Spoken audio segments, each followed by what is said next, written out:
The majority of people toss for 30 feet, and still the younger ones have to toss from here at 40 feet. But I'm at 30, so I'll go and give it a go.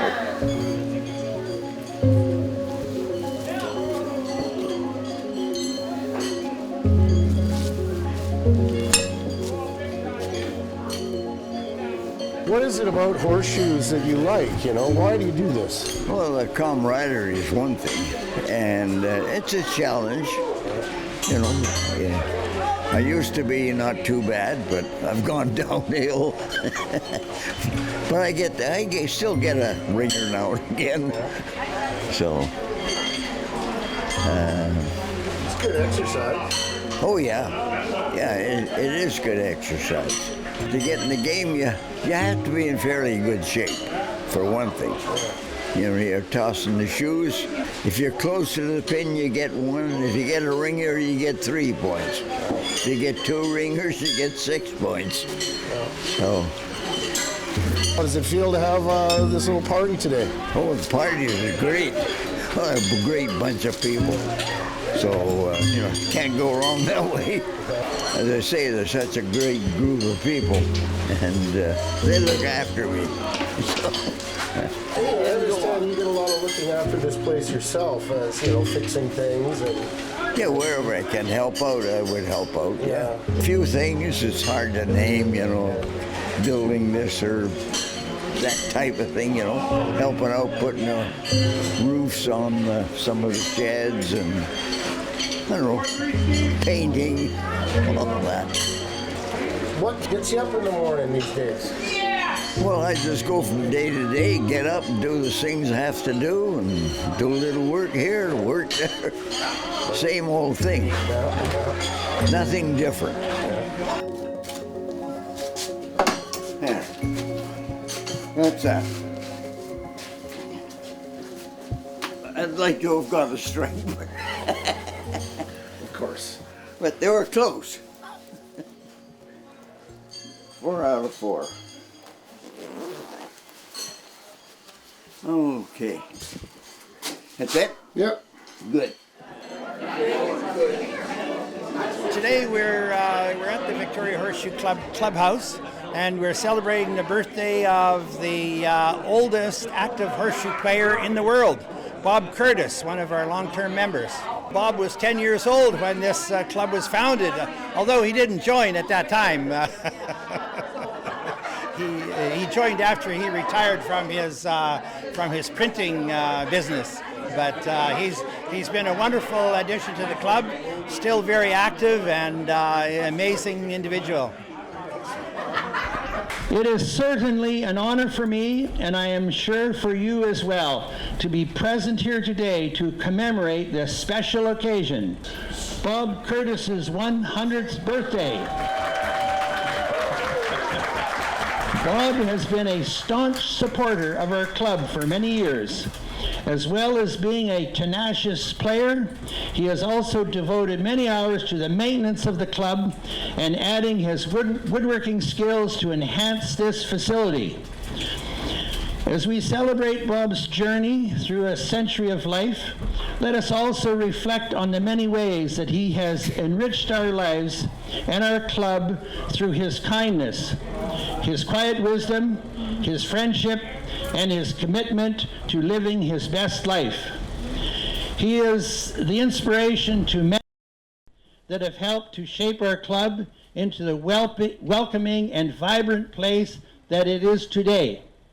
And to also commemorate this occasion, myself and the executive, and I'm sure every member of our club, is going to grant Bob a lifetime membership in the Victoria Horseshoe Club.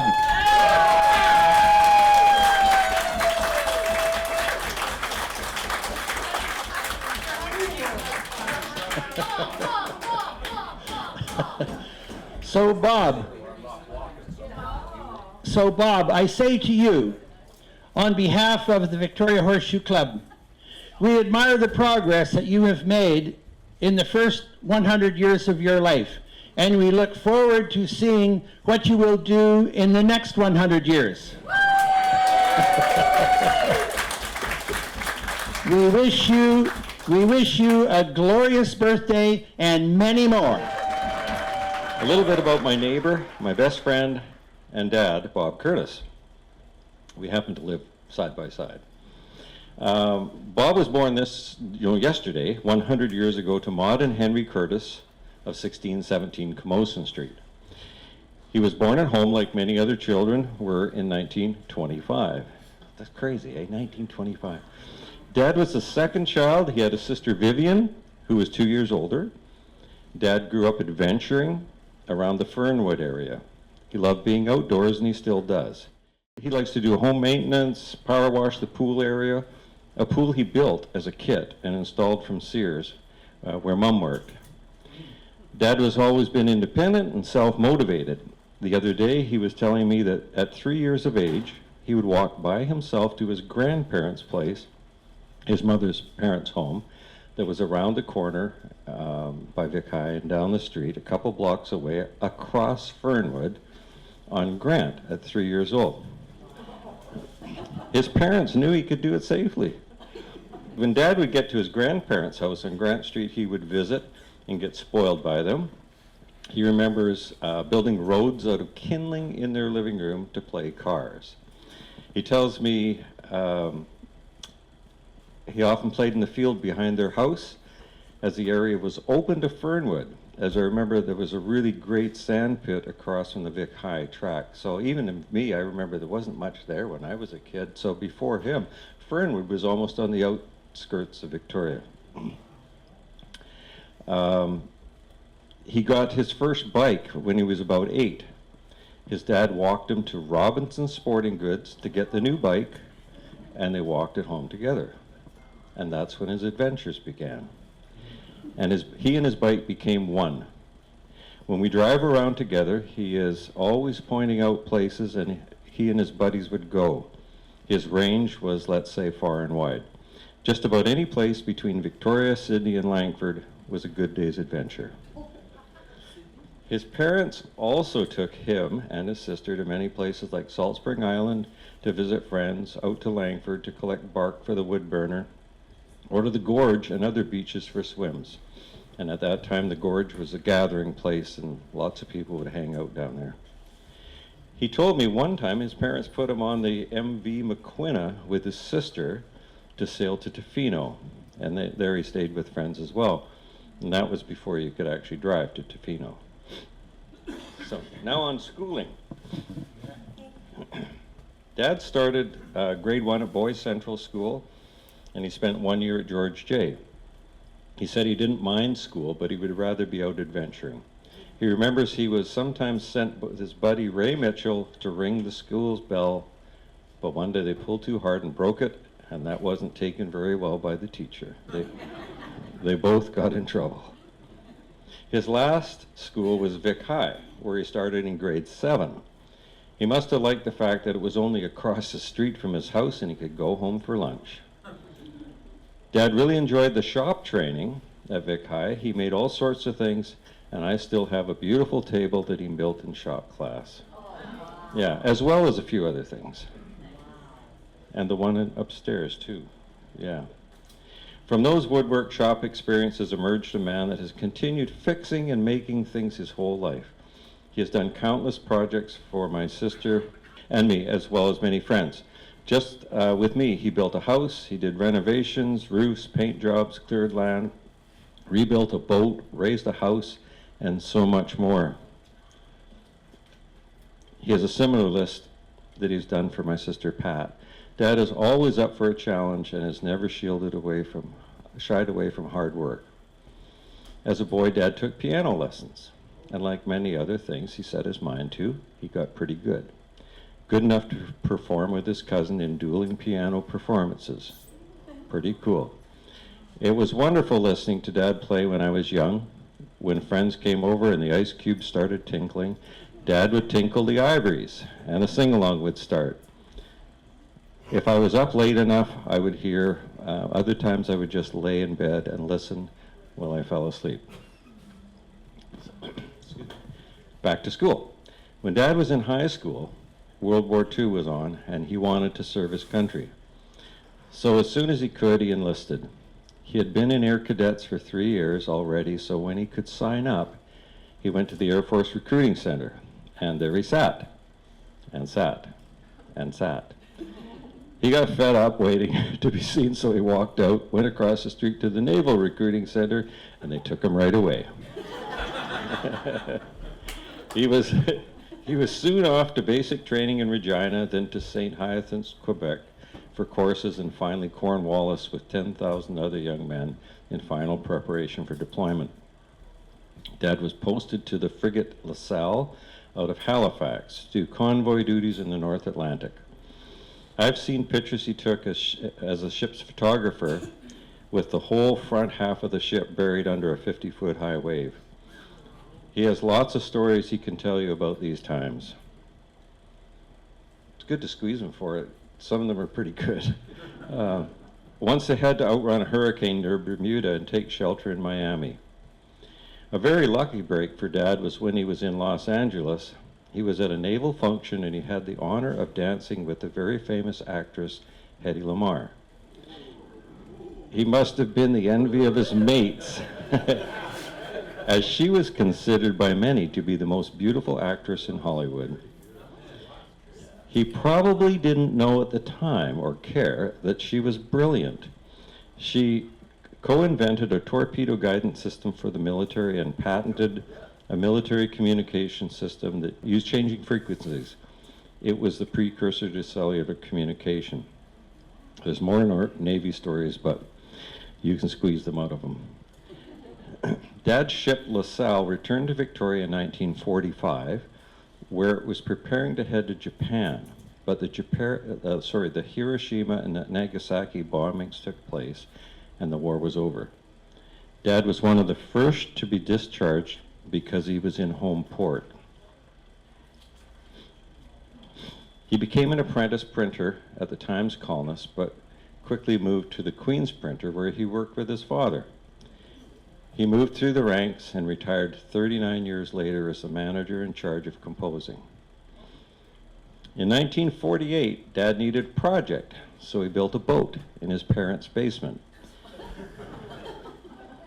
It was a very cool inboard boat with a 6-cylinder Studebaker motor from a decommissioned landing craft. I remember the boat very well because I drove it at our cabin on Shawnigan Lake, and later he gave me the boat. The real story here is that after he completed the building the boat, he had to get it out of his parents' basement. But there was only a small single door. Not really a problem for Dad. He just dismantled the wall of the house, put it back when the boat was outside. Dad met a beautiful young woman, Eleanor Patterson, in 1949. He had friends in the Victoria Women's Pipe Band, and Mom was also in the band. Their first date, okay, get this, was to Ma Miller's pub. So he was trying pretty hard to sweep her off her feet. Apparently it worked because they were engaged 6 months later and married the following June. Now, condos weren't a big thing in those days, and Dad didn't want to rent, so he had a house built on Daffodil Street to be ready for their wedding day. Their honeymoon was to Los Angeles, where they visited Dad's Auntie Katie and Uncle Julius. Julius was a lighting engineer for Howard Hughes Studios, and Dad can tell you other stories about that and sitting in Howard Hughes' private box at the horse track. Now it gets good. In 1951, a great bundle of joy entered my parents' life.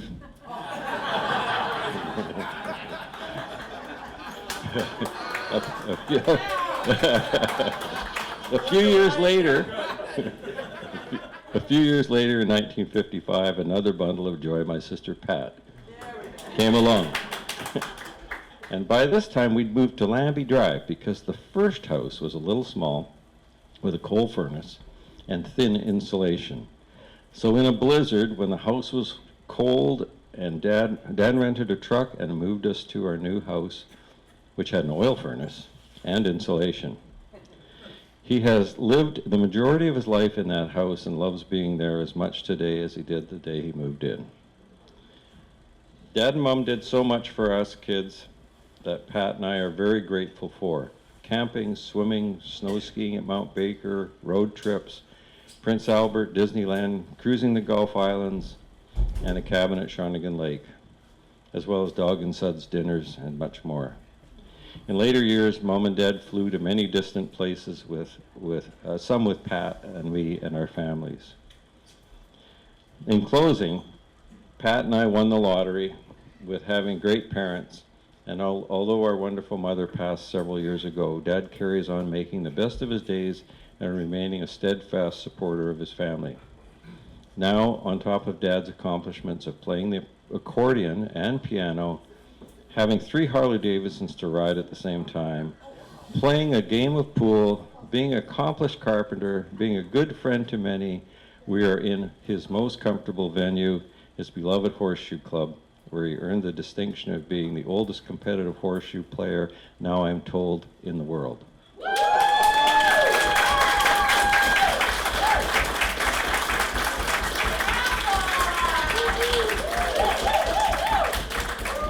Now, be careful with the applause, you know. I got to live next door to the guy. It's like...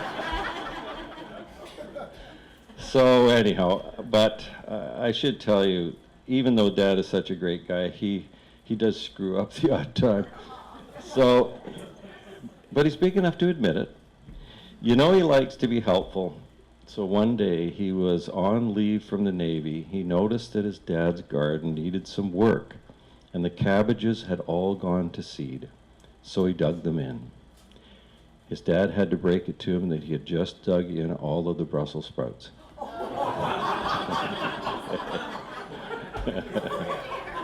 All right, that's my dad.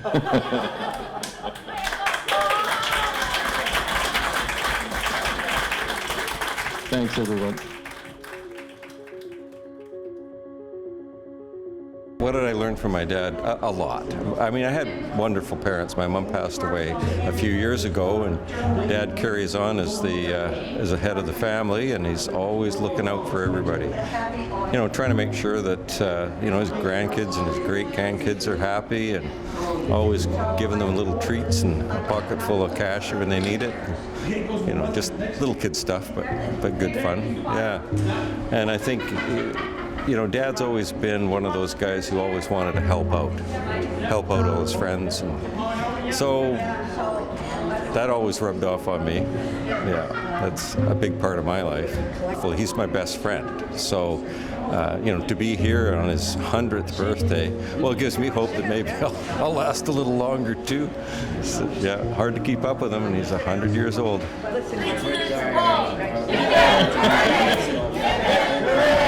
Hip, hip, hooray! Okay, cut it right down the middle.